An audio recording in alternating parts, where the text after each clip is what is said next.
हरिः ॐ श्री गुरुभ्यो नमः। हरिः ॐ श्री गणेशाय नमः। ॐ श्री सरस्वत्यै नमः। ॐ नमो भगवते वासुदेवाय।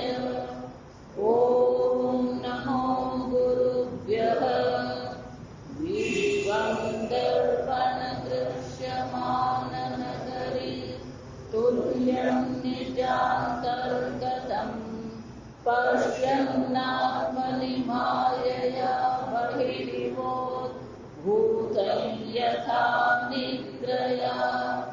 यः साक्षात् कुरुते प्रबोधसमये स्वात्मानमेवाद्वयम् तस्मै श्रीगुरुमूर्तये नमः। इदं श्रीदक्षिणामूर्तये।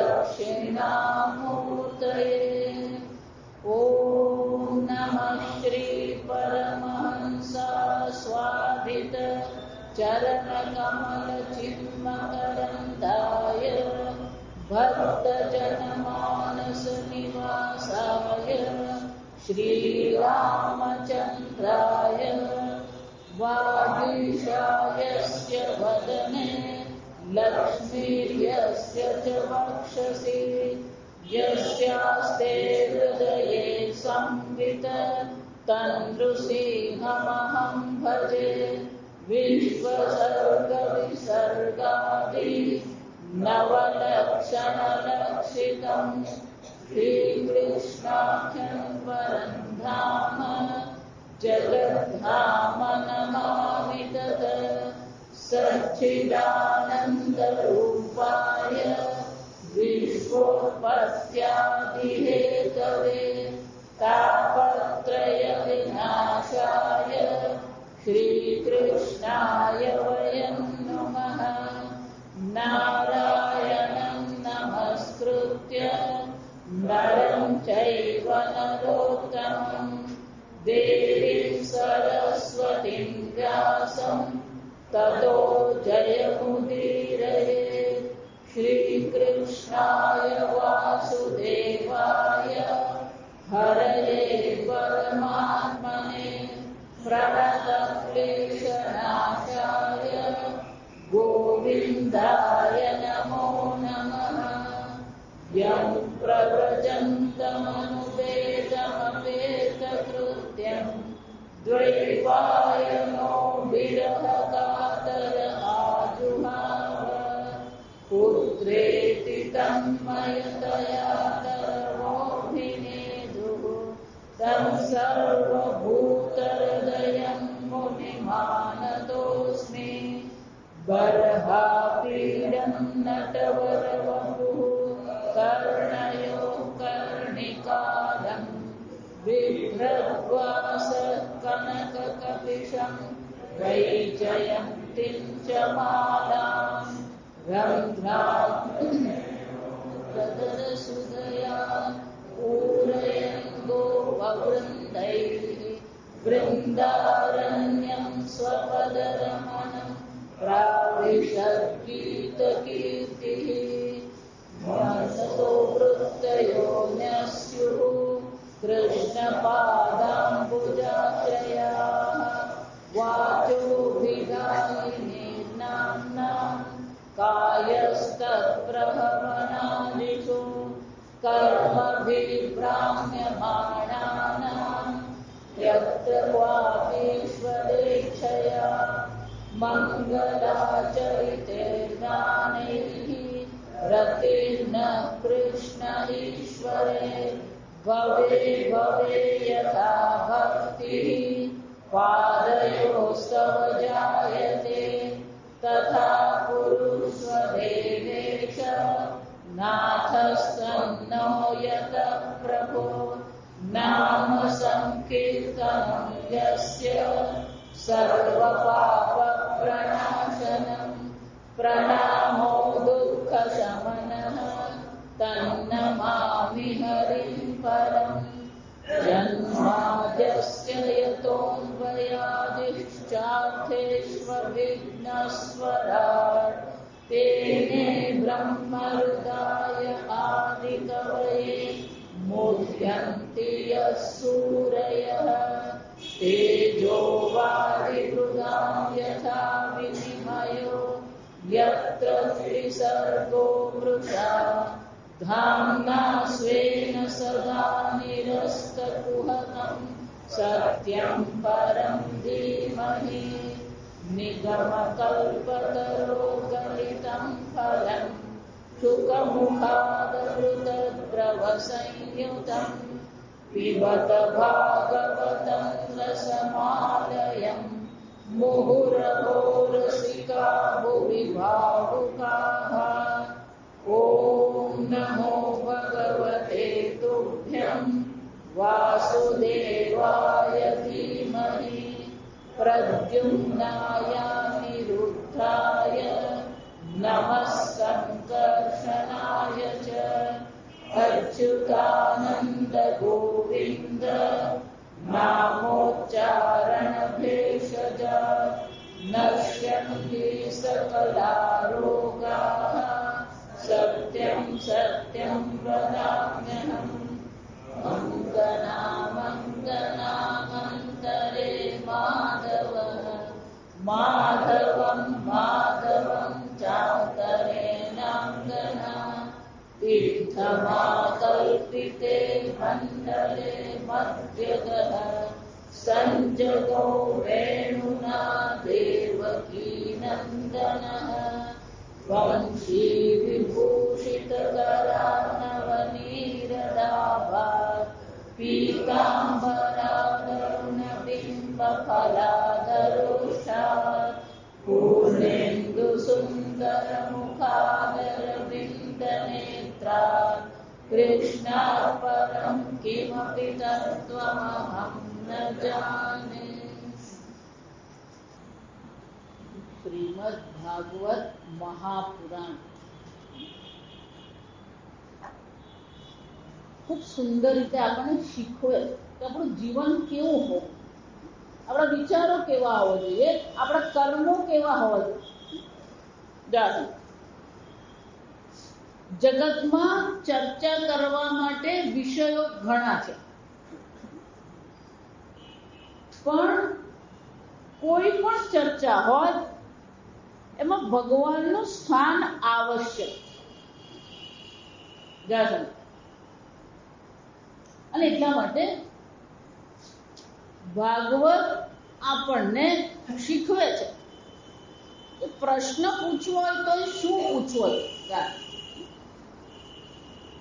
આગળ પરીક્ષિતે પ્રશ્ન કર્યો, પહેલા સ્કંદના અંતિમ અધ્યાયમાં આપણે જોયું, પ્રશ્ન પૂછ્યો મરણાસન્નઃ કિમ કર્તવ્યમ. જે મૃત્યુની નજીક પહોંચી ગયો છે એને માટે કર્તવ્ય શું છે. હવે ફરીથી અહીંયા પ્રશ્ન પૂછે. સુખદેવજીએ દર્શાવ્યું કે નારદજી બ્રહ્માજી પાસે ગયા, બ્રહ્માજીએ નારદજીને આ પ્રકારથી ઉપદેશ કર્યો. ભગવાનના અનેક અવતારોની ચર્ચા કરી, એમાં પણ શ્રી કૃષ્ણ ભગવાનના અવતારની ચર્ચા વિસ્તારથી કરી અને છેલ્લે ભગવાનને કહી દીધું યથા હરો નૃણામ ભગવતી ભક્તિર ભવિષ્યતિ. જે પ્રકારે ભગવાન માટે હૃદયમાં ભક્તિ જન્મે, અને ભગવાન કોણ છે? સર્વાત્મની અખિલાધારે ઇતિ સંકલ્પ્ય જાહ્ન. કોઈ પણ મનુષ્ય જે છે એના સંકલ્પનું પરિણામ છે. આ સમજજો, અન્ય કોઈને દોષ આપવાની જરૂર નથી. જેવો આપણો સંકલ્પ છે એવા જ આપણા કર્મ છે, અને જેવા કર્મ છે એવું જ આપણું જીવન છે. અને એટલા માટે નારદજી બહુ સરસ છે, ઇતિ સંકલ્પ્ય વર્ણય. ભગવાન લોકોના મનમાં ભગવાનના પ્રત્યે ભક્તિ જાગે એવા સંકલ્પથી તમે આ વર્ણન કરજો. મેં તમને સંક્ષેપમાં કહ્યું સમાસેન, ત્યાં સમજજો. મેં તમને જે સમજાવ્યું એ સંક્ષેપમાં છે, પણ તમે શું કરજો? વિપુલી કરો. તે એને શું કરો? વિપુલી કરું. એને વિસ્તારથી તમે કહેજો. અને વિસ્તારથી કહેવું એટલે શું? એ આપણને પરીક્ષિતના પ્રશ્નો દર્શાવે. સંક્ષેપમાં તો આ ભાગવત કહેવામાં આવ્યું, પણ હવે વિસ્તારથી આપણને પ્રશ્ન દ્વારા દર્શાવે છે કે એનો વિસ્તાર કઈ રીતે થઈ શકે. એટલે અહીંયા રાજા ઉવાચ, પરીક્ષિત બોલી રહ્યા છે, બ્રહ્મણા ચોદિતો બ્રહ્મન ગુણાખ્યાને અગુણસ્ય ચ યસ્મૈ યસ્મૈ યથા પ્રાહ નારદો દેવ દર્શન. મંકોડો ભાગવત સાંભળવા આવે. એ જીવત છે. આ કૂતરો હોય કે બિલાડી હોય, એ પણ શું છે? જીવ છે. આપણને કઈક ભગવાનની કૃપા છે કે આપણને આ મનુષ્ય શરીર મળ્યું, આ સમજજો. અને થોડા વર્ષમાં આપણે પછી કયા શરીરમાં જવાના ખબર જ નથી. એટલે રામદાસ આશ્રમમાં જો આસક્તિ થઈ ગઈ તો મંકોડો બનીને અહીંયા આવે. આ સમય કોને ખબર? જીવન છે. એનું શરીર અત્યારે મંકોડો છે અને આપણું શરીર અત્યારે શું છે? મનુષ્યનું છે. આ સમજ. પરીક્ષિત કહી રહ્યા, પ્રશ્ન પૂછી રહ્યા. આ બ્રહ્માજીએ ઉપદેશ કર્યો, હે બ્રહ્મા, હે ગુરુદેવ, ગુણાખ્યાને, આ ભગવાનના જે ગુણો જે છે એનું વર્ણન કરવામાં આવ્યું ખરું. વિચાર, પણ એ ભગવાન છે કેવા? અગુણસ્ય. બંને સાથે ચાલશે. ભાગવતની વિશેષતા એ છે કે નિર્ગુણ અને સગુણ બંને શું છે? સાથે જ છે. ભલે પછી ભાગવતમાં માનનારા ભલે દ્વૈતમાં માનતા ને સગુણમાં માનતા કે વિશિષ્ટ અદ્વૈતમાં માને, આ સમજતો. પણ ભાગવતમાં તો શું છે? આ બંને સાથે જ છે. ગઈકાલે પણ આપણે જોયું કેવલમ શુદ્ધમ જ્ઞાન, નિત્ય શુદ્ધ જ્ઞાન સ્વરૂપ છે. અને એટલે કે છે અગુણસ્ય છે. આ પરમાત્મા તો નિર્ગુણ નિરાકાર છે, પણ એમના ગુણોના વર્ણન અહીંયા કરવામાં આવ્યું. અને બ્રહ્માજીએ ચોદિતા એટલે કે આદેશ કર્યો. બ્રહ્માજી આદેશ કર્યો અને નારદજીએ એમના આદેશને અનુરૂપ લોકોને આ પ્રકારથી ભગવાનની ભક્તિ માટે પ્રેરણા આપી. પણ એ પ્રેરણા જે આપવામાં આવી, યસ્મૈ યસ્મૈ યથા પ્રાહ, જે જે પ્રકારે નારદજી ઉપદેશ કર્યો છે એ પ્રાહ, એ બધું તમે મને હવે જણાવો. એતદ વેદુતુમ ઈચ્છામિ તત્વમ વેદ વિદાંબર. બસ હું આ જાણવા માંગુ છું. આનો શું થયો? પરીક્ષિત માત્ર મુમુક્ષુ નથી. જો સમજો, વેદિતુમ ઈચ્છામિ નો શું થયો? એ જિજ્ઞાસુ પણ છે. અને જિજ્ઞાસુ શાનો છે? તત્વનો જિજ્ઞાસુ. જો આ સમજ, મુમુક્ષુ હોવું એક વસ્તુ, તત્વબોધમાં પણ મુમુક્ષુત્વ, કદા મે મોક્ષો ભૂયાત, મારો મોક્ષ ક્યારે થાય, આ પ્રકારની જેનામાં તત્પરતા છે એને મુમુક્ષુ કહેવામાં આવે. પણ મુમુક્ષુ જે છે એ શું બનવો જોઈએ? પણ જિજ્ઞાસુ બનવો જોઈએ. કેમ? કારણ કે મોક્ષ માટેનું સાધન બ્રહ્મ જ્ઞાન છે. તત્વજ્ઞાન વિના મોક્ષ શક્ય જ નથી. પાકસ્ય વહ્નિવદ જ્ઞાનમ વિના મોક્ષ ન સિદ્ધ્યતે. આત્મબોધમાં આપણે જોઈએ કે જ્યાં સુધી બ્રહ્મ જ્ઞાન થતું નથી, તત્વ જ્ઞાન થતું નથી, ત્યાં સુધી મોક્ષ નથી. અને જો બ્રહ્મ જ્ઞાનથી મોક્ષ છે તો પછી એ મુમુક્ષુ જે છે એ શું થવો જોઈએ? જિજ્ઞાસુ બનવો જોઈએ.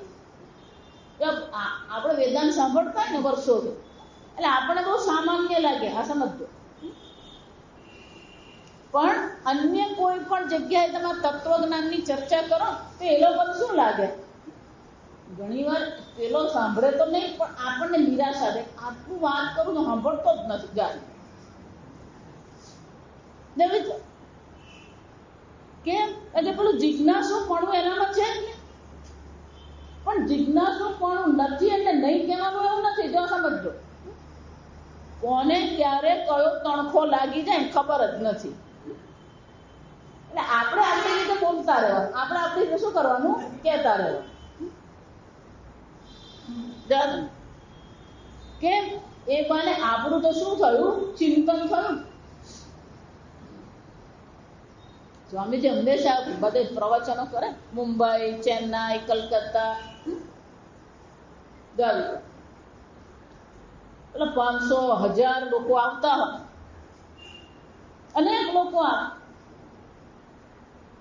એટલે જે પેલા વિદ્યાર્થીઓ છે, શિષ્યો છે, બ્રહ્મચારીઓ છે, એ સ્વામીજી અમે અહીંયા આશ્રમમાં છે ને તમે ત્યાં પ્રવચન માટે જાઓ. સ્વામીજી કે ભલે 1000 હોય કે 1500, પણ એમાંથી એકને પણ જો તણખો લાગ્યો અને એક જો જિજ્ઞાસુ બન્યો તો મારા 10 દિવસના પ્રવચન શું છે? પાર ઉતર્યા. જા વિચાર. સ્વામીજી પછી એમને બહુ સરસ, તમે બધા અહીંયા ક્યાંથી આવ્યા? જાતે અમે બધા સ્વામીજી પાસે કેવી રીતે ગયા? આ જાહેર જ્ઞાન યજ્ઞ શ્રવણથી જ જાય. આપણે તો પેલો જ્ઞાન યજ્ઞ કરતા રહેવાનું. આ સમજવાનું, 2 હોય કે 5 હોય. આ સમજો. વેદિતુમ ઈચ્છામિ તત્વમ. પરીક્ષિત પણ શું કહી રહ્યા છે? એ ભગવાનના તત્વને જાણવાની મને ઈચ્છા છે. હરે અદ્ભુત વીર્યસ્ય કથા લોક સુમંગલા. એટલું જ નહીં, આ ભગવાનની કથાનું પણ શ્રવણ કરવાની મને ઈચ્છા છે. કેમ? લોક સુમંગલા. આ કથા કેવી છે? લોકોનું મંગલ કરનારી છે, લોકોનું કલ્યાણ કરનારી આ ભગવાનની કથા છે. અને ભગવાનને જે વીર્ય, ભગવાનના પરાક્રમ જે છે, ભગવાનની જે લીલા છે કેવી છે? અદ્ભુત લીલાઓ છે. ભગવાનની એક એક લીલા તમે જુઓ ને, ખરેખર અદ્ભુત લીલા છે. કોઈ એને સમજી શકે એમ છે જ નહીં. ભગવાન શું કરી રહ્યા છે, શા માટે કરી રહ્યા છે, એ સમજવું બહુ અઘરું છે. યુધિષ્ઠિરને કીધું બોલ અશ્વત્થામા હતા. યુધિષ્ઠિરને કઈ ખબર જ નથી ક્યારે ભગવાન શું કરે. આ ભગવાનની બધી લીલાઓ બહુ આશ્ચર્યકારક અદ્ભુત લીલાઓ છે. અને એટલા માટે કથયસ્વ મહાભાગ યથાહમ અખિલાત્મની કૃષ્ણે નિવેશ્ય. હે મહાભાગ, હે ગુરુજી, તમે મને આ કથા જણાવો. કથયસ્વ મહાભાગ યથા અહમ અખિલાત્મની કૃષ્ણે નિવેશ્ય.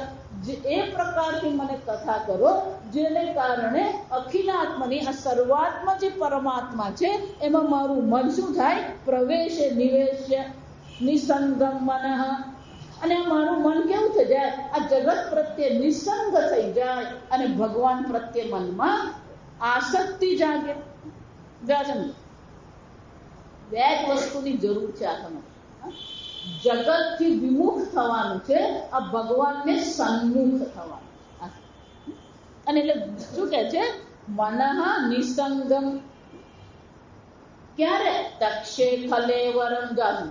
જ્યારે હું આ મારું કલેવર, આ શરીરનો ત્યાગ કરીશ, તક્ષે ત્યાગ કરીશ. જ્યારે હું આ મારા શરીરનો ત્યાગ કરીશ ત્યારે મારું મન આ જગત પ્રત્યેથી નિસંગ થઈ જાય અને શ્રી કૃષ્ણમાં મારો મનનો પ્રવેશ થઈ જાય. યમ યમ ભાવમ સ્મરે મુક્ત્વા કલેવર તમ તમેવે આપનોતિ. ભગવાન શું કહે? શરીર છૂટે ત્યારે જે ભાવ હશે એ ભાવની તને પ્રાપ્તિ થશે. ભગવાન છેલ્લે જ યાદ કરવાનું છે. તો અત્યારે શું કરીએ? ખાધું પીધું લહેર કર. છેલ્લે જ યાદ કરવાનું. કેમ? ભગવાન શું કહ્યું? છેલ્લે. એટલે પછીના શ્લોકમાં ભગવાન શું કહે છે? તસ્માત સર્વેષુ કાલેષુ મામ અનુસ્મર. છેલ્લે મને યાદ કરવો હોય તો શું કરવું પડે? સર્વેષુ કાલેષુ. હું હંમેશા કહું, પરમાત્માની પ્રાપ્તિમાં કોઈ શોર્ટકટ છે જ નહીં. આ સમજ. કોઈ કે વિક્રમ ને, કોઈ કે અક્રમ ને, કોઈ કે ચક્રમ, જે કે ને કહેતા રહે. આ સમજ. કોઈ શોર્ટકટ નથી. સર્વેષુ કાલેષુ મામ અનુસ્મર, આ નિયમ છે. આ સમય સતત પરમાત્માનું ચિંતન થતું રે એ મહત્વનું છે. અને એટલા માટે શું કહે છે, હું જ્યારે મારું શરીર છોડીશ ત્યારે મારું મન એ શ્રી કૃષ્ણમાં પ્રવેશે. એ પ્રકારથી તમે મને કથા કરો. કેમ? શૃણવતઃ શ્રદ્ધયા નિત્યમ ગૃણતશ્ચ સ્વચેષ્ટિતમ કાલેન નાતિ દીર્ઘેણ ભગવાન દિશતે હૃદય. આ ભગવાન બહુ ભોળો છે. જો આ સમજો હકીકત તો. કેમ? શૃણવતઃ, જે ભગવાનની કથાનું શ્રવણ કરી રહ્યો છે. શ્રદ્ધયા નિત્યમ, નિત્ય શ્રદ્ધાથી જે ભગવાનની કથાનું શ્રવણ કરતો રહે છે.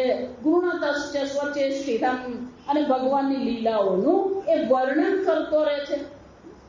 ન અતિ દીર્ઘેણ કાલેન ભગવાન વિશતે હૃદય, ભગવાનને હૃદયમાં પ્રગટ થતા કોઈ વાર લાગતી નથી. ન અતિ દીર્ઘેણ, જો વિચાર, પ્રવિષ્ટ કર્ણરંધ્રેણ સ્વાનામ ભાવ સરોરુહં ધુનોતિ શમલમ કૃષ્ણ સલીલસ્કે યથા શરત. જેમ શરદ ઋતુ આવે અને પાણી કેવું થઈ જાય? સ્વચ્છ થઈ જાય. શરદ ઋતુમાં તમે નદી જુઓ, તળાવ જુઓ તો પાણી કેવું હોય? શાંત હોય અને નિર્મળ. એ જ પ્રકારથી આ ભગવાન ક્યાંથી દાખલ થાય છે? આ કર્ણેન્દ્રિયથી દાખલ થાય છે અને હૃદયને શું કરી નાખે છે? ધુનોતિ શમલમ કૃષ્ણ. જો વારંવાર એટલે કહું, આપણે એવું માનીએ છીએ મારું મન શાંત થશે, મારું મન સ્વચ્છ થશે, મારું મન સાત્વિક થશે, પછી હું ભગવાનનું નામ લઉં. કોઈને પણ આપણે એમ કે અને રોજ 1 કલાક નહીં તો પછી અડધો કલાક, પોણો કલાક, 5 કલાક તું જપ કર. જો સમજ, કોઈ પણ અવસ્થા, આ સમજ, કોઈ પણ અવસ્થા એટલે આશ્રમ. જીવનની અવસ્થાને શું કહેવામાં આવે? આશ્રમ કહેવામાં. કોઈ પણ આશ્રમ હોય, બ્રહ્મચર્ય આશ્રમ હોય, ગૃહસ્થ આશ્રમ હોય, વાનપ્રસ્થ હોય કે સંન્યાસ આશ્રમ, કોઈ પણ વર્ણ હોય, બ્રાહ્મણ હોય, ક્ષત્રિય હોય, વૈશ્ય હોય કે શૂદ્ર હોય, દરેક વર્ણમાં અને દરેક અવસ્થામાં જપ આવશ્યક છે. એવું નથી પેલો સંન્યાસી બની ગયો એટલે એને કઈ કરવાનું જ નથી. સંન્યાસીઓની પણ એમની ગાયત્રી છે. આ સમજો, જ્યારે સંન્યાસ દીક્ષા આપવામાં આવે ત્યારે ગુરુજી શું કરે? આ સંન્યાસ ગાયત્રીનો ઉપદેશ કરે. અને સંન્યાસીઓએ પણ શું કરતા રહેવું જોઈએ? એ સંન્યાસ ગાયત્રીનો જપ કરવો જોઈએ. એનો શું થાય? જપ સામાન્ય છે. જપ કરીશું તો મન શાંત થશે, શુદ્ધ થશે. બધા મને ઊંધું જ વિચારે, જીવનમાં કોઈ શાંતિ નથી, ક્યાં જપ કરીએ? તું જપ કરે તો શાંતિ આવે.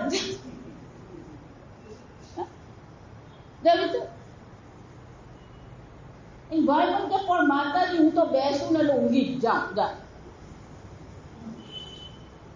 એને સતત કંઈક કરવાનું છે. મને કે સ્વામીજી મેં એક ઉપાય શોધી નાખ્યો. શું ઉપાય શોધ્યો? કે મારી પત્ની પૂજા કરતી હોય ત્યારે હું હાથમાં માળા લઈને હું આટા મારતો જાઉં અને જપ કરતો જાઉં.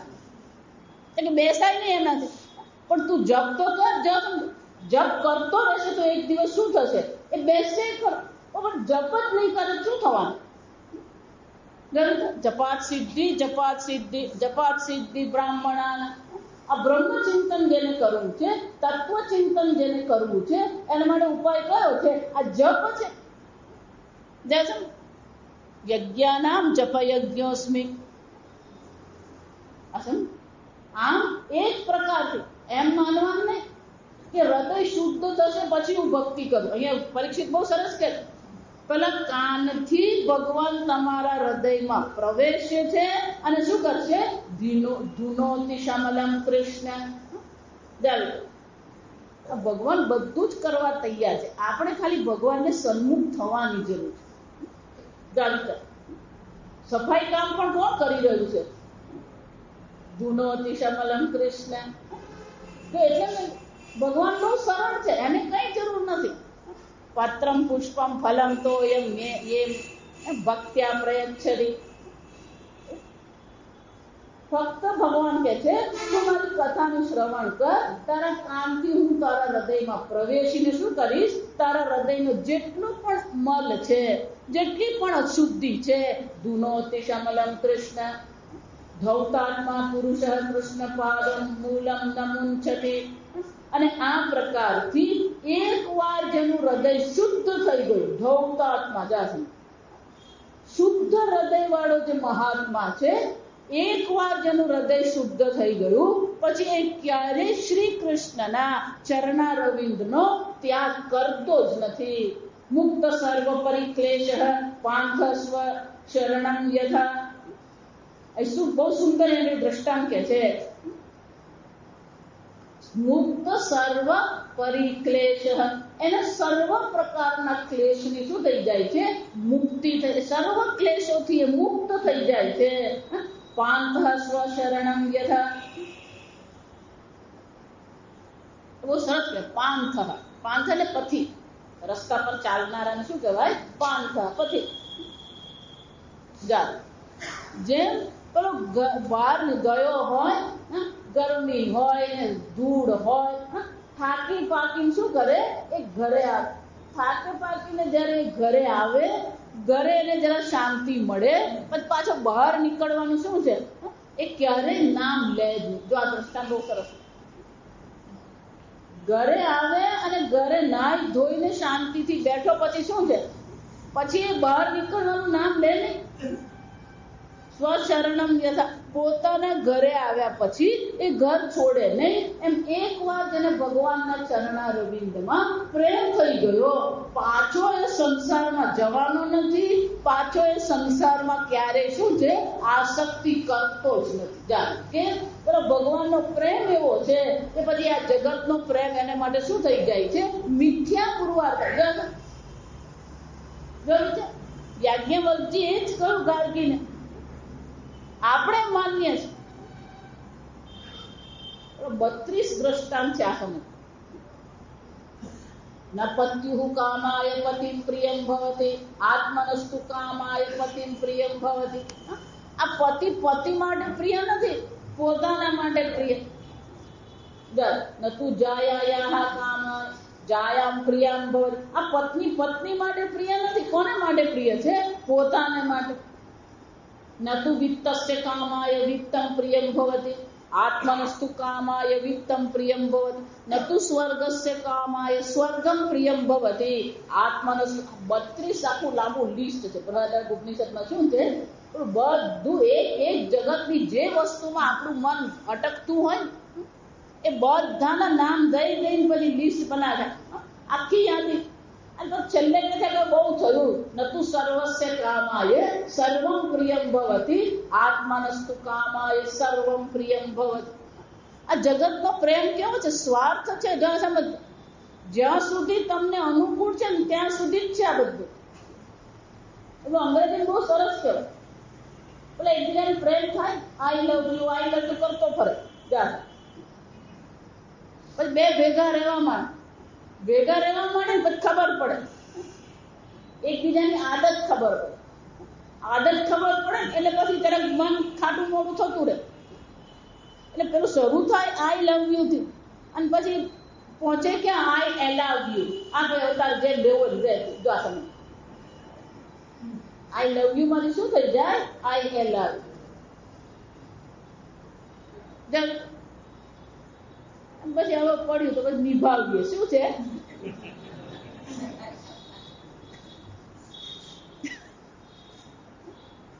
સ્વાર્થ છે આ સમજ.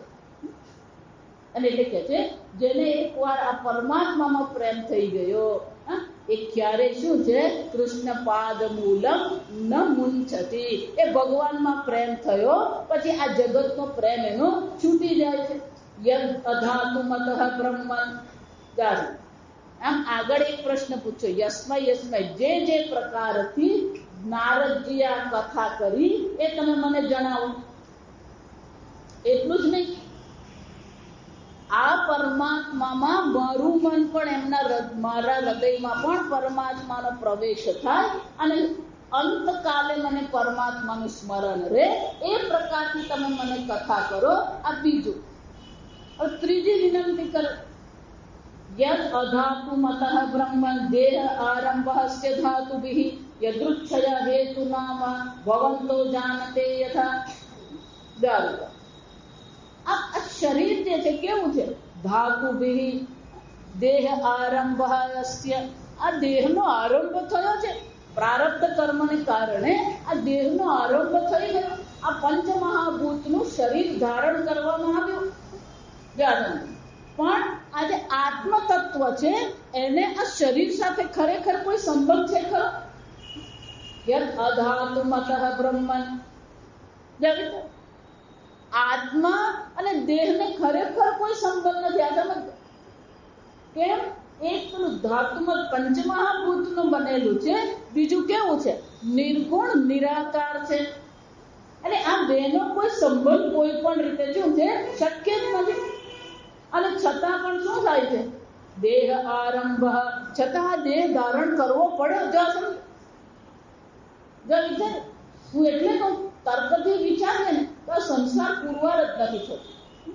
તર્કથી વિચારીએ ને તો આ સંસારનો પ્રેમ પણ પુરવાર થતો નથી. આ વિચાર. ધારો કે કોઈ એમ કે હું મારી પત્નીને બહુ પ્રેમ કરું છું. સાંભળ, તર્કની દ્રષ્ટિ.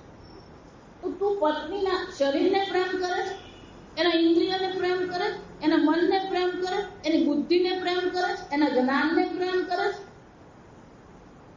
એ જીવને પ્રેમ કરે, જીવના કર્મને પ્રેમ કરે. કોને પ્રેમ કરે? જાણી. અને આ બધું જો તમે પ્રેમ કરો એમ કહો તો એ તો સંઘાત થયો. છેવટે બધી વસ્તુ શું છે? સંઘાત છે.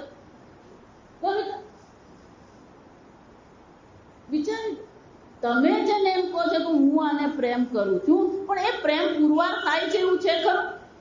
કોને પ્રેમ કર્યો? વિચાર. એટલે કહું, તર્કથી તમે જુઓ ને તો આ જગતનો પ્રેમ જે છે, મને જલેબી બહુ ભાવે.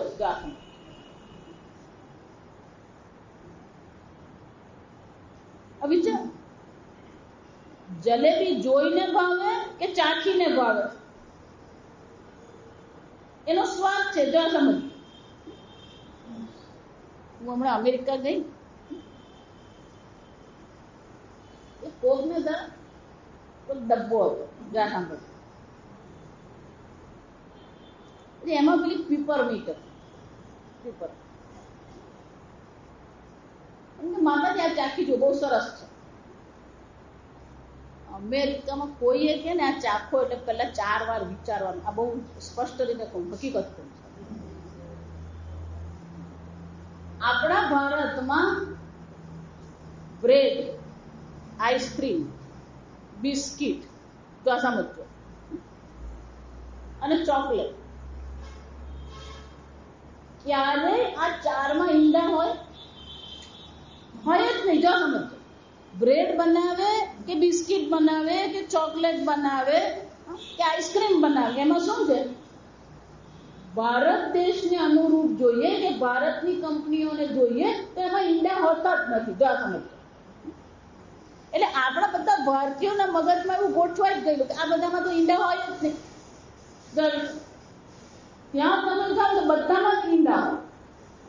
અને આપણે ત્યાં પેલો ગયો હોય ને એને કશું ખબર તો પડે ને, લખેલું તો હોય અંદર. એટલે પેલું બધું જ થાય. પેલો ચોકલેટ આપણે ચોકલેટ ખાઈ ને, આઈસ્ક્રીમ આપે તો આઈસ્ક્રીમ ખાઈ જાય ને, બિસ્કીટ આપે ને બિસ્કીટ ખાઈ જાય. કારણ કે એને શું લાગે? એમાં તો ઈંડા હોય જ. એટલે અમેરિકામાં છે ને, પેલો કોઈ એ વસ્તુ આપે ને, અમેરિકાથી આવેલો તમને કંઈક ખાવાનું આપે ને તો પૂછવાનું પહેલા. આ હકીકત. એટલે ત્યાંના લોકો બધું ખાઈને બધા એ લોકોને એવું થઈ જાય તો ખાઈ જાય, બહુ વાંધો નહીં.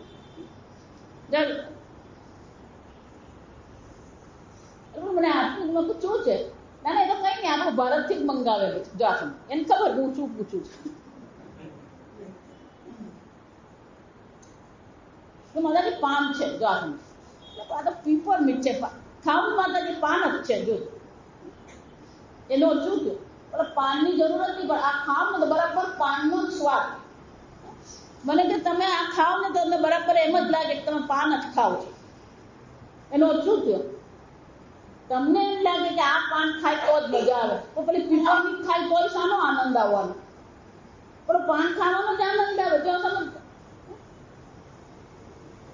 વિચાર, એટલે હવે પાનની જરૂર જ નહીં પડે, શું કરી લેવાનું? ગોળ જ ખાઈ લેવાનું. ખાધી એને પીપરમિન્ટ અને માન્યું શું ખાધું? સમજે? કોને પ્રેમ કરે? પાનને પ્રેમ કરે, પીપરમિન્ટને પ્રેમ કરે, કે પાનના સ્વાદને પ્રેમ કરે? જગત આવું જ છે. આ સમજો, તમે કોને પ્રેમ કરો? ભાવનગરને પ્રેમ કરો, ઘરને પ્રેમ કરે? મેરા ભારત મહાન. જો આ સમજો, ઉત્તર દક્ષિણ પૂર્વ પશ્ચિમ બધું કપાઈ ગયું અને છતાં શું છે? મેરા ભારત મહાન. કયા ભારતને તું પ્રેમ કરે? જગત પ્રત્યેનો જે આપણો પ્રેમ જે છે, આ બધી વસ્તુ કોને કારણે છે? આ દેહ સાથે આપણો પેલો સંબંધ થયો, પણ ખરેખર આત્મા અને દેહનો સંબંધ છે ખરો? જો બહુ સરસ પૂછે છે. પેલો આત્મા જે જીવ છે અને આ પંચમહાભૂતનું બનેલું જે શરીર છે, ખરેખર એ બેનો કોઈ સંબંધ છે જ નહીં. અને છતાં પણ શું થાય છે? યદૃચ્છયા હેતુના વા ભવંતઃ જાનતે યથા. હે ભગવાન, આ બધું તમે તો બરાબર જાણો છો. એનો મર્મ શું છે? આ દેહ અને જીવનો સંબંધ કેવી રીતે થયો? યદૃચ્છયા, ઈશ્વર ઈચ્છાથી થયો કે હેતુને કોઈ વિશેષ કારણથી થયો? પણ આ જીવનો દેહ સાથેનો સંબંધ કોને કારણે થયો? જો આ બધા મૂળભૂત પ્રશ્નો છે કે જીવ અને દેહનો સંબંધ જ કોને કારણે? ઈશ્વરે કર્યો કે બીજું કોઈ કારણ છે એને માટે? આસિદ ઉદરા પદ્મમ લોક સંસ્થાન લક્ષણ. હવે ચોથો પ્રશ્ન કરે, યાવન અયમ વૈ પુરુષ યંત અવયવૈ પૃથક. કે આ ભગવાન જે છે, પદ્મ ભગવાનની નાભીમાંથી શું થયું? લોક સંસ્થાન લક્ષણ. આ લોકની રચના કરવા માટે ભગવાનની નાભીમાંથી પેલું કમળ ઉત્પન્ન થયું અને એ કમળમાં બ્રહ્માજી ઉત્પન્ન થયા. જા સમજ, યાવન અયમ વૈ પુરુષ યત અવયવિ પૃથક. એટલું જ નહીં, આ જીવ જેને આપણે કહીએ પુરુષ, એટલે કે આ શરીરમાં રહેવા વાળો છે, યત આ તેનું શરીર છે. તો કે જો ભગવાન અનંત છે, અનાદિ છે, તો પછી આ ભગવાનને તમે નાભીમાંથી પેલું કમળ ઉત્પન્ન થયું, એમાં બ્રહ્માજી ઉત્પન્ન થયા અને પછી એ બ્રહ્માજી આ જગતની રચના કરી. આ જીવ જે આત્મા છે, એ આત્મા શરીરમાં પ્રવેશ્યો. કે આવું બધું શક્ય જ કેવી રીતે બને?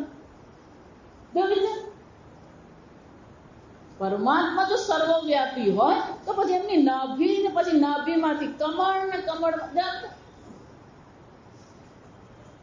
તો જાણે કે શું થયું? ઈયત્તા અવયવથી. આ અવયવથી જાણે કે ભગવાન શું થઈ ગયો? ઈયત્તા કે આવડો.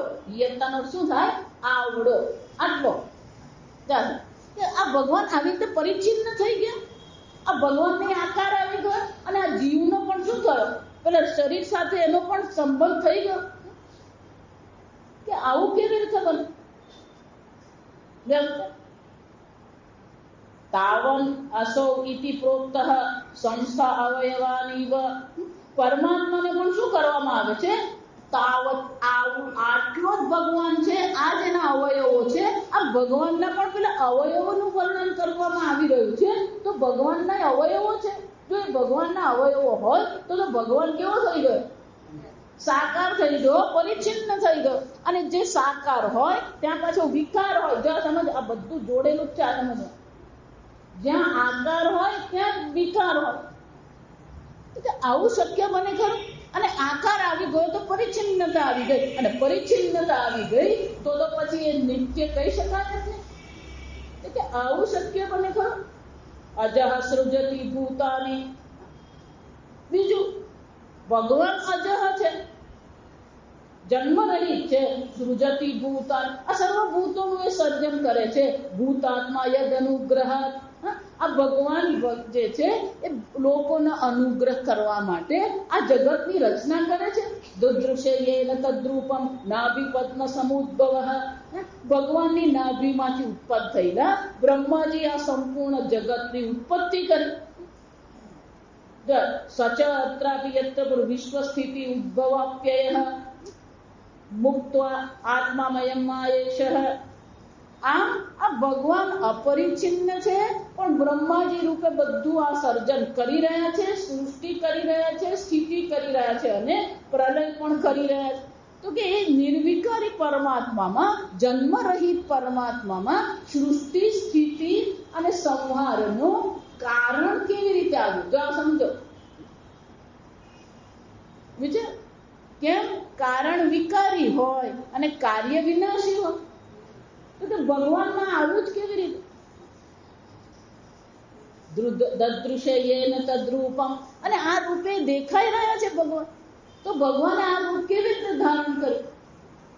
પછી પાંચમો પ્રશ્ન કરે, સચાપી યત્ર પુરુષ વિશ્વ સ્થિતિ ઉદ્ભવાપ્યય મુક્ત્વા આત્મા માયામ માયેશ ચેતે સર્વ ગુહાશય.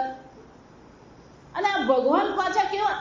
એક બાજુ કહીએ છે કે સ્થિતિ આ બધું ઉત્પન્ન કરનાર છે, ઉત્પત્તિ સ્થિતિ અપ્યય કારણ છે, અને પોતાની માયાથી ભગવાન આ બધું કરી રહ્યા છે એમ તમે કહો છો.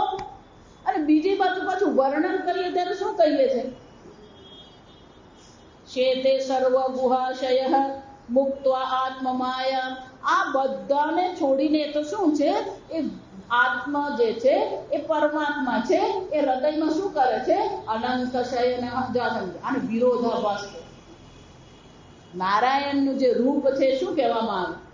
પદ્મનાભ નારાયણ જે કેવા છે? અનંત શયન. ભગવાનને જુઓ તો આરામથી શું કરી રહ્યા છે? યોગ નિદ્રામાં છે. તો યોગ નિદ્રામાં ભગવાન શયન કરી રહ્યા છે. અને પછી આ ઉત્પત્તિ પણ કરે. તો આ કરે છે શું? ભગવાનને કરે છે કેવી રીતે? અમે તો હવાથી હાથ માથાકૂટ કરતા ફરીએ તોય બે છેડા ભેગા થતા નહીં. અને આ ભગવાન શું છે? તે ગુહાશય. આ હૃદયમાં જ ભગવાન સૂતા છે અને છતાં બધું કરી રહ્યા છે. આ થાય જ કેવી રીતે? એટલે આપણા માટે તો આ બધી વસ્તુ કેવી છે?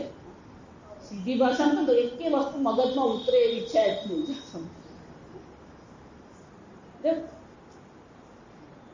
એટલું જ નહીં, પછી આગળ પૂછે છે, પુરુષ અવયવૈ લોકાઃ સપાલાઃ પૂર્વકલ્પિતાઃ લોકૈ અમુષ્ય અવયવાઃ સપાલૈ તુ શુશ્રુમા.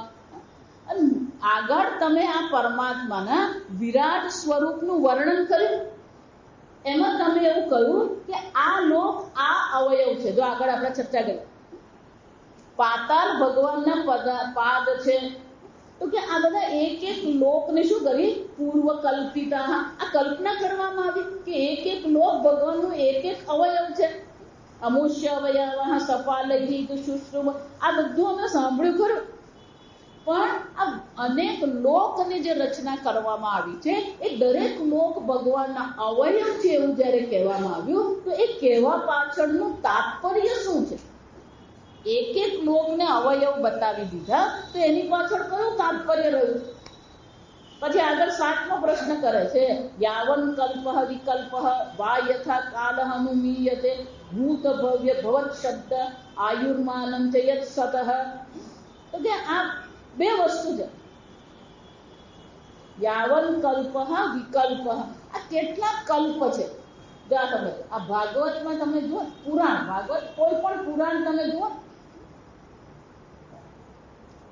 દિવસ અને રાતની તો ચર્ચા જ નથી, વર્ષ અને 2 વર્ષની ચર્ચા જ નથી. આ સમય ત્યાં ચર્ચા કરે ને પેલી કાલ્પનિક ચર્ચા કરે, મનવંતર ને કાલ્પનિક ચર્ચા હોય. આ સમય એટલા માટે હું કહું 2 વર્ષ ને 5 વર્ષ એમ કહીએ ને, પેલો અમેરિકા 200 વર્ષથી છે, એમાં તો એટલું ઊંચું થાય. જો આ વિચાર, મોટો ભાઈ થઈને બેઠો છે.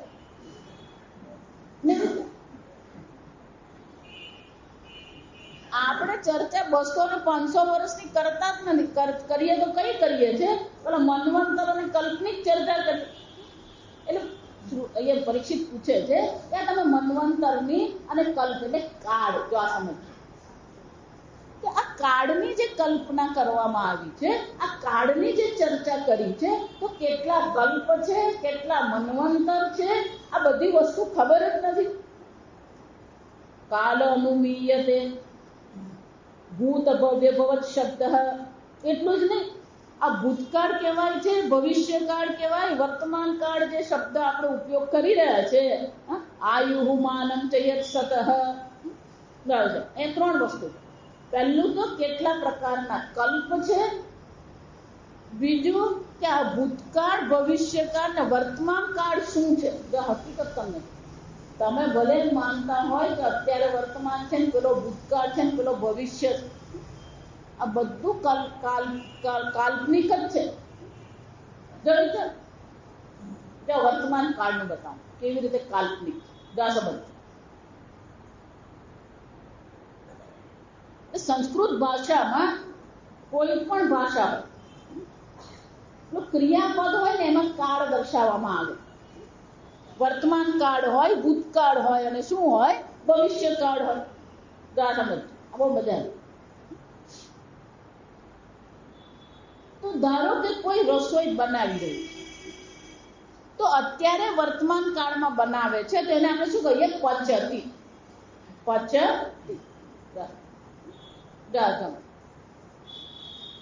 તો પચતી એટલે વર્તમાન કાળ થયો. અત્યારે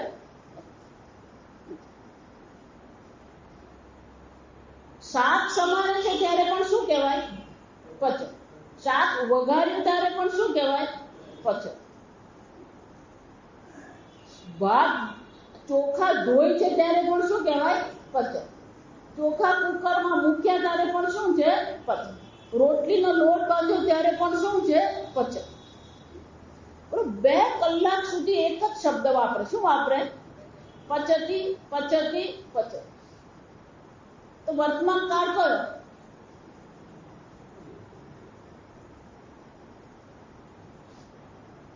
વર્તમાન એટલે અત્યારે જ કહેવાય. તો પેલા શાક વખતે પણ શું કહેતા હતા, પચ. ચોખા ધોયા ત્યારે પણ શું કહ્યું, પચ. રોટલી બનાવી ત્યારે પણ શું કહ્યું, પચ. પેલું વર્તમાન કાળ જ વાપરે.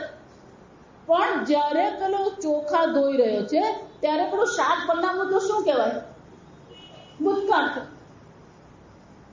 તો એક ક્રિયાની દ્રષ્ટિએ એની પહેલાની ક્રિયા ભૂતકાળ કહેવાય, છતાં પણ પેલો શબ્દ તો કયો વપરાયો, પચ. હજી એને રોટલી બનાવી નથી તો ભાત બનાવવાની ક્રિયા થઈ રહી છે ત્યારે રોટલી બનાવવાની ક્રિયા ભવિષ્ય કહેવાય. પણ રોટલી બનાવે ત્યારે પાછું શું વાપરવાનું, 2 કલાક રસોઈ કરે, 2 કલાક શબ્દ એક જ વપરાય, પચતી પચતી પચ. તો વર્તમાન કાળ 2 કલાકનો છે.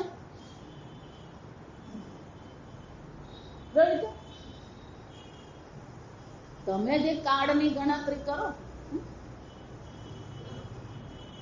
હું બોલું છું અત્યારે, તો અત્યારે જે બોલવું એ વર્તમાન કહેવાય.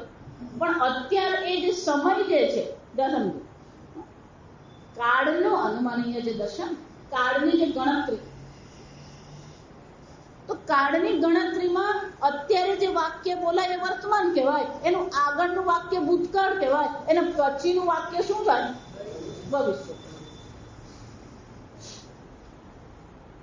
છતાં પણ પેલું પ્રવચન કરે છે ક્યારથી શરૂ થાય, 6:15 વાગ્યાથી શું વાક્ય શરૂ થાય, પ્રવચન કરે છે. ક્યાં સુધી, પેલું 7:30.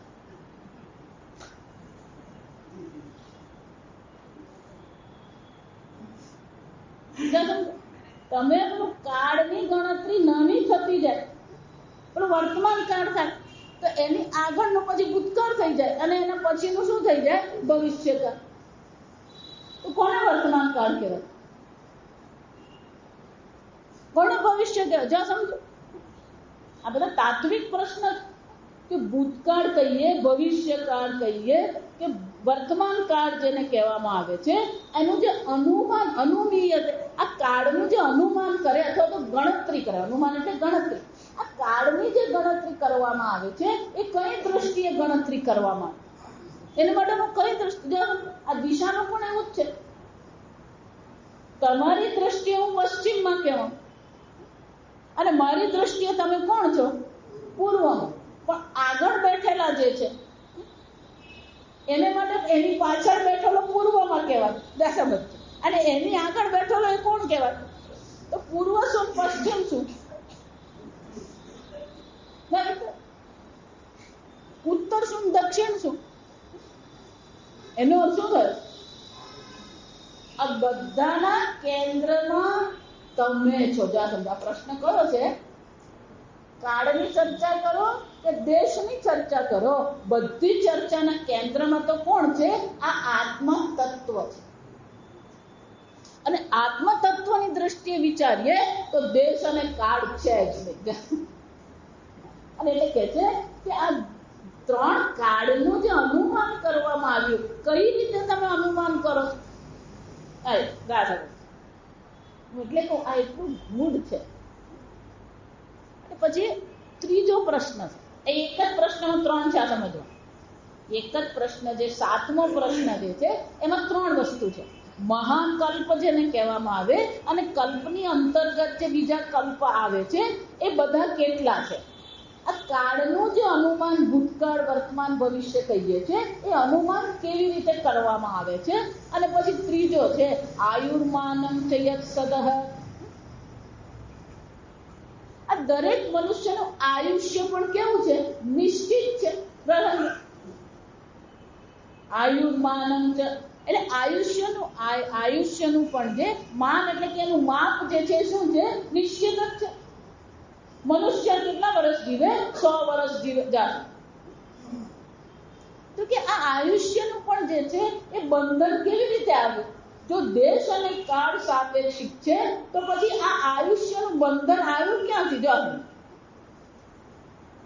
હમણાં જ કોઈક મને કહેતું હતું, ફોન કર્યો, એટલે એમના પિતાજી એમને કહ્યું એટલે એમણે મને ફોન કર્યો. મને કે મારા પિતાજી 95 ના છે અને હું 70 ની છું.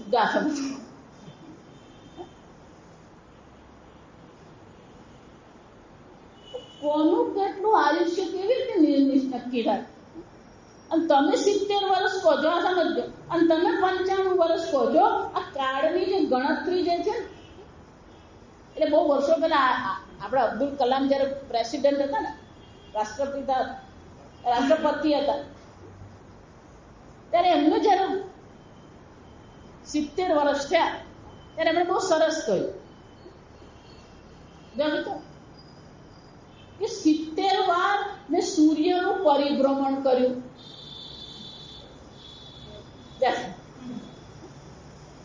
70 વર્ષ થયા એનો શું થયો? સૂર્યની કેટલી પ્રદક્ષિણા થઈ? 70 વાર પ્રદક્ષિણા કરી. ભગવાનની પ્રદક્ષિણા કરીએ, યાની કાની ચ પાપાની જન્માની ચ કૃતાની ચ તાની તાની વિનશ્યંતિ પ્રદક્ષિણા પદે પદે. તો આ તો સાક્ષાત પ્રત્યક્ષ દેવતા સૂર્યનારાયણ છે, એની જો આપણે પ્રદક્ષિણા કરી રહ્યા છે અને એવો જો ભાવ રાખીએ તો હું સૂર્યનારાયણની પ્રદક્ષિણા કરું છું તો શું થાય? પાપાની પદે પદે વિનશ્યંતિ. ભાવના જો કરો ને તો તમારા દરેક પાપ શું થઈ જાય? નાશ પામે. વિચાર, પણ શું કરવી પડે? હું સૂર્યની પ્રદક્ષિણા કરું છું. આ ભાવના કરવી પડે તો થાય. આ કાળ કેવો છે? સાપેક્ષિક છે. એમાં પછી આયુષ્ય નિશ્ચિત થાય. આટલું જ એનું આયુષ્ય છે. તો કેવી રીતે આ થયું? આ આયુષ્ય નિશ્ચય કેવી રીતે થયો? આ સ્થૂળ દેહમાં એનું જે આયુષ્ય છે કઈ રીતે નક્કી થયું? જે 8મો પ્રશ્ન કરતા કહે છે કાલસ્ય અનુગતિ યાતુ લક્ષ્યતે અણવી બૃહતિ અપી. આ કાળની પણ જે ગતિ છે અણવી સૂક્ષ્મ ગતિ પણ છે, બૃહતિ અપી પેલી મહાન ગતિ પણ છે. યાવત્યઃ કર્મ ગદય યાદૃશી દ્વિજ સત્તમ. હે બ્રાહ્મણોમાં શ્રેષ્ઠ સુખદેવજી, મને એ દર્શાવો યાવત્યઃ કર્મ ગદય. આ કર્મની કેટલી ગતિ છે?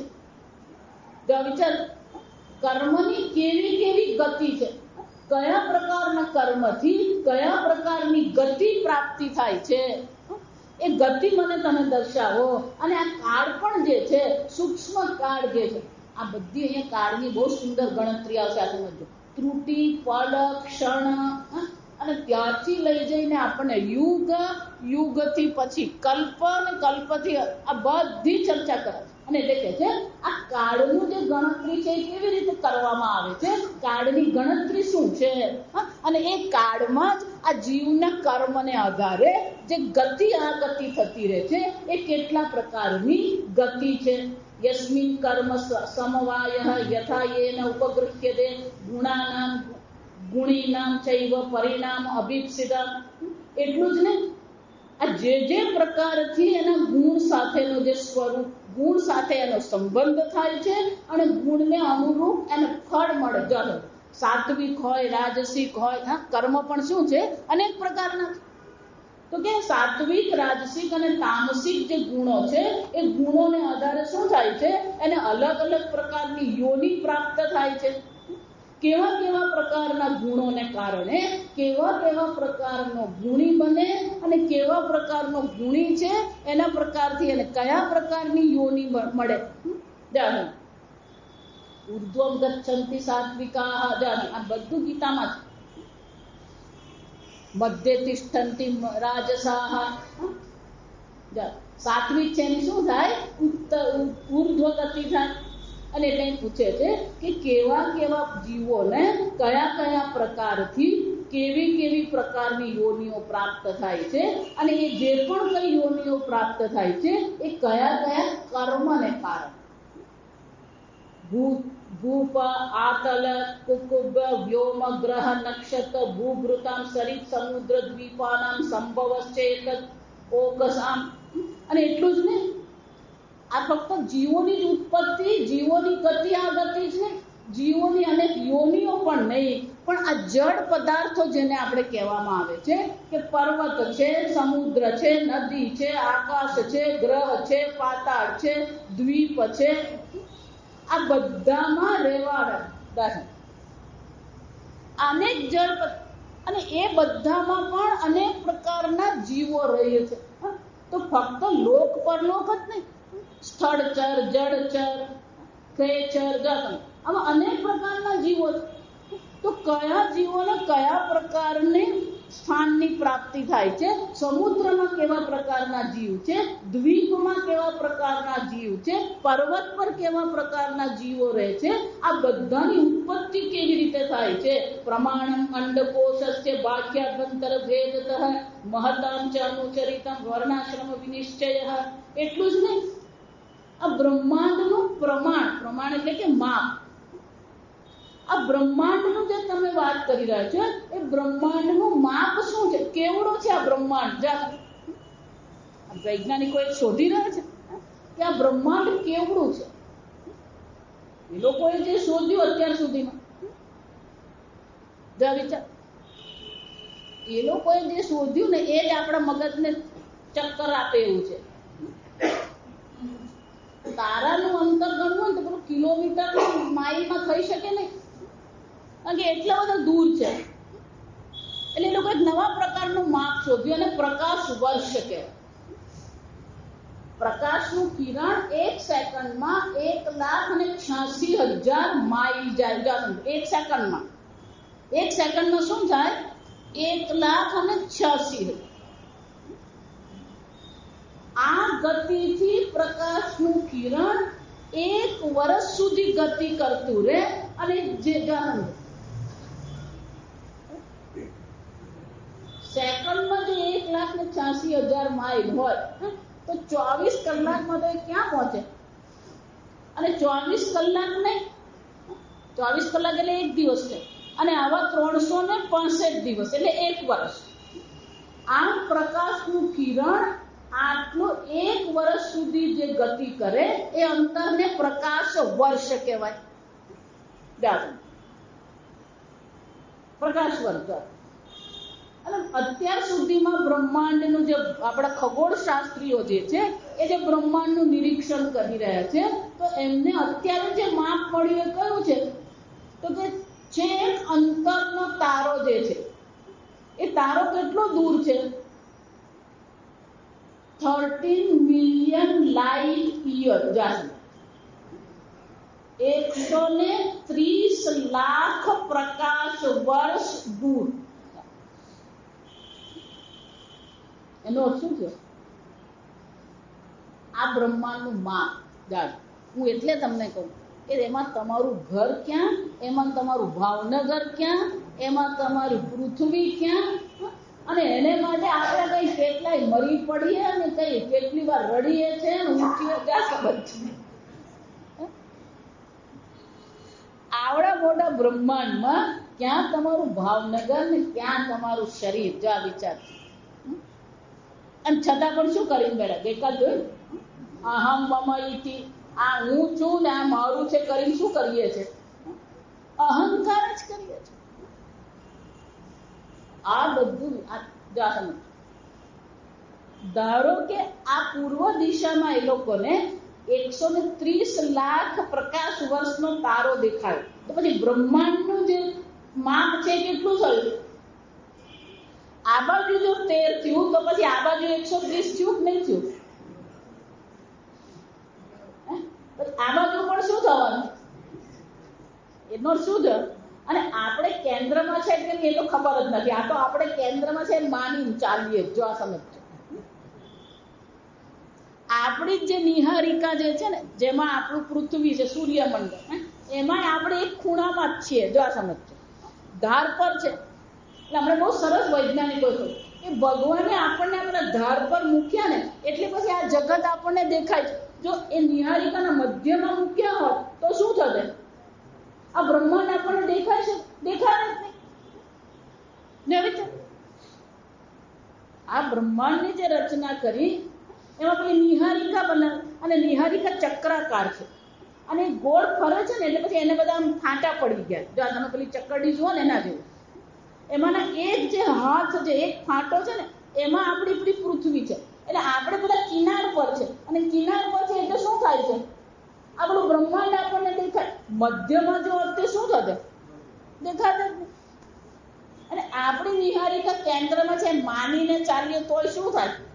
26 આ બાજુ, 26 આ બાજુ, 26 આ બાજુ, 26 આવડું મોટું બ્રહ્માંડ છે. એટલે આપણે બિલકુલ સીધી ભાષામાં કહીએ તો 260 લાખ પ્રકાશ વર્ષ આપણો વ્યાસ થયો. વર્તુળમાં શું કહેવાય? એને વ્યાસ કહેવાય. હવે એમાં આપણે ક્યાં પૃથ્વી, જો આ સમજ, અને એમાં ક્યાં સૂર્ય, ક્યાં સૂર્યમંડળ વિચાર.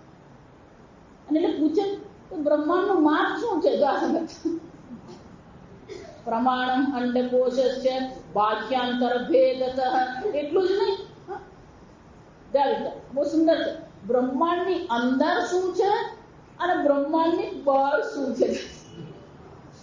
આ તો ખાલી અંદરની વાત કરી. પરીક્ષિત શું કે છે? બાહ્ય અંતર. બહાર શું છે ને એ કે આ વૈજ્ઞાનિકો તો હજી અંદર જ ફાંફા મારે. જા સમજ. બહાર છે કે એ ખબર નથી. જા સમજ. બહાર નક્કી ક્યારે થાય? તમે બ્રહ્માંડની સીમા નક્કી કરો તો પછી એ સીમાની પેલી બાજુ હોય ને એને બહાર કહેવાય. હજી બ્રહ્માંડની સીમા જ નક્કી નથી થઈ તો પછી બહાર તો ક્યાં શોધવા જવાનું? એટલે કે છે પ્રમાણમ અંડકોશ બાહ્યાભ્યંતર ભેદતઃ મહતામ અનુચરિતમ વર્ણાશ્રમ વિનિશ્ચય. એટલું જ ને, આમ અંદર અને બહારનું પણ માપ મને બતાવો. એ ઉપરાંત આ મનુષ્ય શરીરમાં જે વર્ણ અને આશ્રમ છે, જો આ બધા પ્રશ્ન બહુ અદ્ભુત છે કે આ મહાન પુરુષોના અનુચરિત, એટલે કે મહાન પુરુષો જે ભગવાનના ભક્તો થઈ ગયા એમના ચરિત્રનું મને વર્ણન કરો. એના ઉપરાંત વર્ણ અને આશ્રમ વિનિશ્ચય, એનો જે નિશ્ચય કરવામાં આવ્યો છે એ કોને આધારે વર્ણાશ્રમનો નિશ્ચય થયો છે એ પણ તમે મને જણાવો. યુગાની યુગમાનં ચ ધર્મયશ્ચ યુગે યુગે. આ અનેક યુગોના પણ ભેદ છે. દરેક યુગની વિશેષતા શું છે? સત્યનું યુગની વિશેષતા શું છે? દ્વાપર યુગની વિશેષતા શું છે? આ દરેક યુગના પણ મને ધર્મ જણાવો. યુગે યુગે ધર્મયશ્ચ, અને દરેક યુગની વિશેષતા શું છે એ પણ મને જણાવો. એટલું જ નહીં, દરેક યુગમાં અવતાર અનુચરિતમ યદાશ્ચર્યતમમ હરેહે, અને આ ભગવાને આશ્ચર્યકારક જે અવતાર ધારણ કર્યા છે એ દરેક અવતારનું પણ ચરિત્રનું વર્ણન તમે મને જણાવો. નુરાણમ સાધારણ ધર્મ, આ મનુષ્યનો સાધારણ ધર્મ શું છે, એટલે કે સામાન્ય ધર્મ શું છે? સવિશેષ યાદૃશ, અને મનુષ્યનો વિશેષ ધર્મ શું છે એ પણ મને બતાવો. શ્રેણીનામ રાજર્ષિનામ ચ ધર્મ કૃચ્છ્રેષુ જીવતા. એટલું જ નહીં, આ શ્રેણીનામ રાજર્ષિનામ ચ, આ વિવિધ પ્રકારના જે વ્યવસાય છે, રાજર્ષિઓ એટલે કે રાજાઓ છે, આ બધાના ધર્મ શું છે? કૃચ્છ્રેષુ જીવતા. આમ રાજાઓનો ધર્મ શું છે, વ્યવસાયનો ધર્મ શું છે, ગ્રહસ્થનો ધર્મ શું છે એ મને દર્શાવો. એટલું જ નહીં, કૃચ્છ એટલે વિપત્તિ. જીવનમાં વિપત્તિ આવે ને ત્યારે પછી ધર્મ બદલાય, આ સમજવાનું. જો સીધું દ્રષ્ટાંત તમને, ધારો કે તમે તમારી ગાડી ડાબી બાજુ ચલાવી રહ્યા છો, એ શું થયું? નિયમ પ્રમાણે તમે હાઈવે પર જઈ રહ્યા છો, 70 ની સ્પીડે તમારી ગાડી ચાલી રહી છે, તમે ડાબી બાજુ ગાડી ચલો, આ તમે ધર્મનું પાલન કર્યું. પણ ધારો કે તમારી સામે, તમારી બાજુ સામેથી, એટલે કે એની ખોટી બાજુ મોટી ટ્રક વાળો પણ ગતિથી આવતો હોય તો શું કરવાનું? ના, હું તો બરાબર નિયમનું પાલન કરું, એટલે શું કરવાનું? આપણે ડાબી બાજુ જ ચલાવવાનું, બરાબર? પેલું સામે આવી ગયો છે સાક્ષાત યમરાજ, શું કરવું પડે? વિપત્તિ ધર્મ. વિપત્તિ ધર્મ શું કહેવાય? કે ટ્રક થી બચવું હોય તો શું કરવાનું? જમણી બાજુ ખસી જાય. નિયમ ડાબી બાજુ નતો, પણ વિપત્તિ આવી તો શું કરવાનું? પેલું જમણી બાજુ ખસી જવાનું. પેલો ટ્રક ગયો પછી પાછું શું કરવાનું? ડાબી બાજુ. ના, પણ એને બરાબર ચલાવ, એ બરાબર ચલવે કે નહીં ચલવે? આ ઘણા લોકો જે માર ખાય ને જીવનમાં, આને કારણે ખાય, આ સમજજો. અને એટલા માટે કે છે વિપત્તિ. જ્યારે વિપત્તિ આવે ત્યારે કયો ધર્મનું પાલન કરવું જોઈએ. પછી એમ નહીં કરવું તો ડાબી બાજુ ઝાકવું જા. જીવનમાં અનેક પ્રકારની વિપત્તિઓ આવે. આ વિપત્તિને ઇમરજન્સી કહેવાય. વિપત્તિ એટલે શું કહેવાય? ઇમરજન્સી. આ સમજ. અને એટલે કે છે જીવતામ. આમ જીવ જે બધા જે છે એનો વિપત્તિમાં કયો ધર્મ છે? હજી તો ઘણા બધા પ્રશ્નો છે. આ સમજ, આખી પ્રશ્નની લંગર જ મારે. કેમ? આ પ્રશ્ન જ પછી શું થવાનો? વિસ્તારથી આ ત્રીજા સ્કંદથી શરૂ કરીને આ બધો વિસ્તાર થશે. જાણવું, આ બીજો સ્કંદ જે છે એ તો સાધન સ્કંદ છે. બીજો સ્કંદ શું છે? સાધન છે. એટલે આગળ આપણને ઉપાસનાનું સાધન બતાવ્યા. હવે પ્રશ્નો દ્વારા પણ શું કે છે? કેવા પ્રકારનું ચિંતન કરવું જોઈએ, કયા પ્રકારથી ઈશ્વરનું ચિંતન થઈ શકે, એ સાધનોની ચર્ચા અહીંયા થઈ રહી છે. આ સાધન પછી પણ ત્રીજો જે શરૂ થશે એને સર્ગ સ્કંદ કહેવાય. એમાં આપણને ઉત્પત્તિ દર્શાવે. અને એટલા માટે આ બધા અહીંયા પ્રશ્નો છે. હવે આગળ પ્રશ્ન શરૂ. તત્વો, આ જગતના તત્વો કેટલા છે, એની સંખ્યા કેટલી છે, એ કેવી રીતે ઉત્પત્ત થયા, આ બધી ચર્ચાઓ છે. આવતીકાલે આપણે બાકીના બધા પ્રશ્નો જોઈશું. ઓમ સ્વસ્તિ પ્રજાભ્ય પરિપાલયન્તામ ન્યાયેન માર્ગેણ મહિં મહિષાઃ ગોબ્રાહ્મણેભ્યઃ શુભમસ્તુ નિત્યં લોકાઃ સમસ્તા સુખિનો ભવन्तુ કાલે વર્ષતુ પર્જન્યઃ પૃથ્વી સસ્યશાલિની દેશોऽયં શોભરહિતઃ બ્રાહ્મણા સन्तુ નિર્ભયાઃ.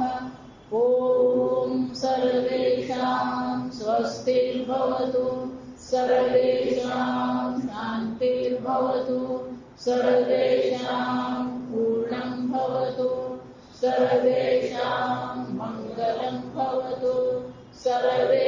भवन्तु सुखिनः सर्वे सन्तु निरामयाः सर्वे भद्राणि पश्यन्तु मा कश्चित् दुःखभाग् भवेत् असतो मा सद्गमय तमसो मा ज्योतिर्गमय मृत्योर्मा अमृतङ्गमय ॐ पूर्णमदः पूर्णमिदं पूर्णात् पूर्णमुदच्यते पूर्णस्य